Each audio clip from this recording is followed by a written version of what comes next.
Welcome back to Corporate Fuckery, stories of survival, psychological warfare, and choosing what's best for you. I'm Lauren DeGolia, certified success coach, subconscious strategist, astrologer, technologist, and former corporate insider turned truth teller.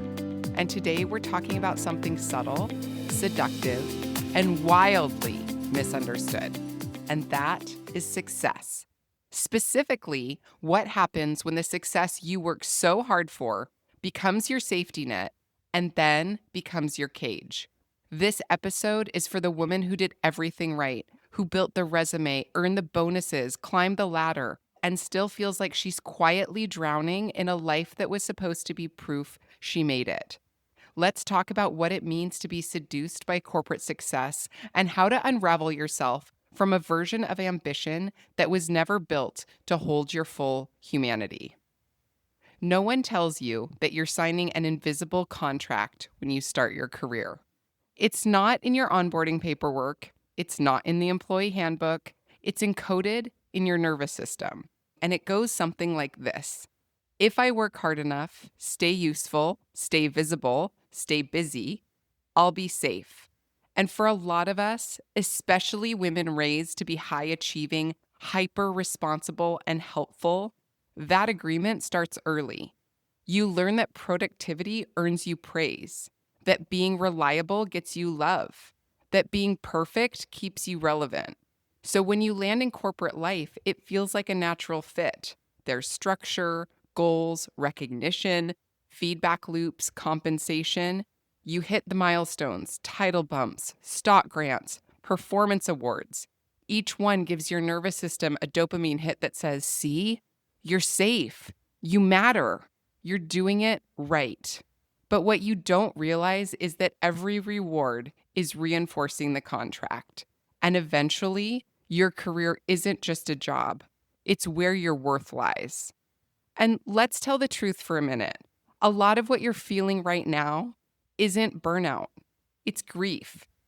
Grief for the relationship you thought you had with your company. Grief for the future you planned that hinged on the promises they didn't keep. Grief for the self you became in order to survive the system. It's kind of like a death by 1,000 betrayals. Bedtimes missed because of just one more email, deck update, or late night review. Weekends numbed out because your soul needed to go on silent mode just to survive. Dreams that were deferred to maybe next quarter for years at this point. So when the company shifts your review cadence or quietly cuts bonuses or clawbacks perks, it's not just business, it's betrayal. Because the truth is, you gave it your all, your weekends, your health, your creative spark, and in return, you expected more than a paycheck. You expected care, reciprocity, maybe even loyalty. And now, the tide is turning. Your nervous system is noticing every goalpost that moves, every budget line that erases your well-being, every manager who says, "Thanks for being flexible," while extracting just a little more from your already withered bandwidth. You're not overreacting, you're not making it up, and you're definitely not crazy. This is grief. But underneath that grief is something even more disorienting: identity loss. Because if you're not the high performer, the problem solver, the one-woman ops center, then who the hell are you? You've spent years perfecting your lane, only to realize the whole track was never built for you. And even though you know you're smart, you don't know your next move. It feels like you've become a one-trick pony in a world that no longer wants the trick. And that's not just confusing, that's destabilizing. The woman who always had the answers doesn't even know what questions to ask now. Welcome to the place between two identities, between performance and illusions. The good news is that the grief happens before the rebirth, and your becoming, it happens shortly after that. I remember the moment I named it for the first time. I was in my therapist's office circa 2017, frustrated beyond belief that everything felt hard, like a battle. If it wasn't work falling apart, it was my family in chaos. It was broken bones, unexpected bills, or a mini house crisis. I had enough. I couldn't keep this pace or the emotional roller coaster that came with it. In a moment of surrender, I pleaded with my therapist to give me the cheat code, the life hack, or the pro tip that sounded like this: how on God's good earth do I put the knives down? Because that's what it felt like I'd been in a knife fight with myself for years. She looked at me and said something I'll never forget. Lauren, you've been seduced by success, empty promises, burning the candle at both ends, thinking you were creating safety. And she was right. I grew up with massive financial instability, and somewhere along the way, I made a subconscious vow. I will never need anything from anyone. I will earn my own safety, and I won't stop performing until it pays off. And you know what? I did it. Promotions every 18 months there for a while, bonuses over target for multiple years in a row, and praise that felt like heroin. But underneath it all, I was silently bleeding out. Corporate success became my protection, but the longer I wore it, the more it became my prison. The funny thing is, the system isn't broken. It's doing exactly what it was designed to do. Corporate life doesn't seduce you by accident.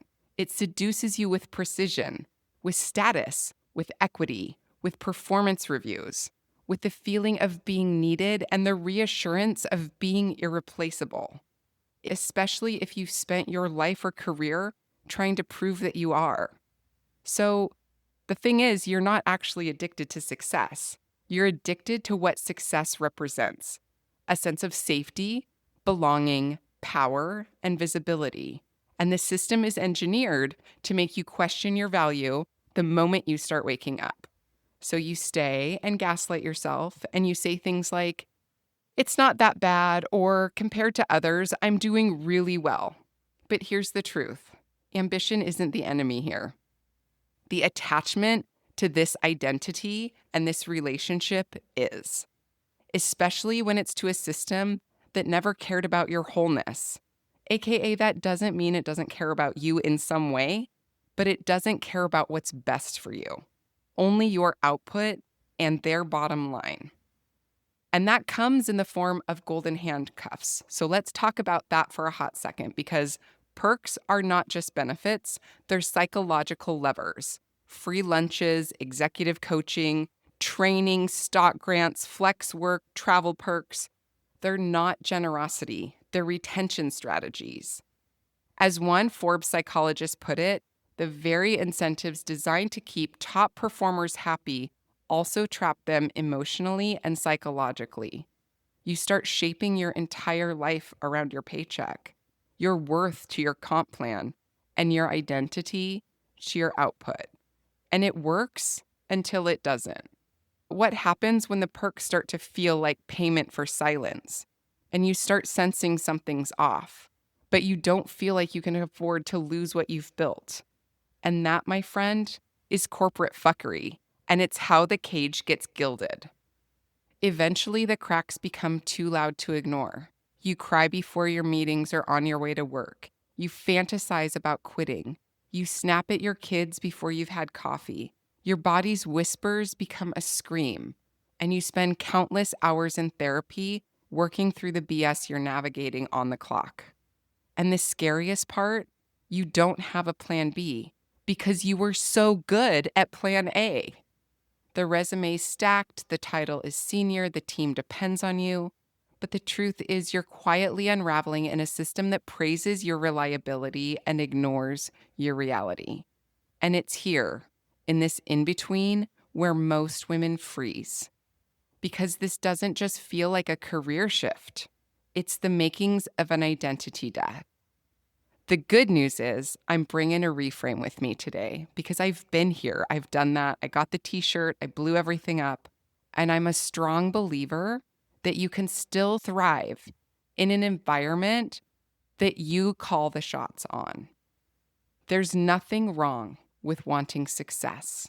There's everything wrong with defining success as self-abandonment. Real success, it's nervous system safe. It feels like integrity, clarity, agency, and the strength to hold a boundary where there's never been one before. That's a tall order for most high-achieving, people-pleasing women. And I say that with full transparency because that was me. Let's get one thing clear. Safety is an inside job. It's the difference between grit and resilience. Grit is pushing through short bursts of challenge, knowing it's not the long-term standard. But for many of us, grit has become a way of life.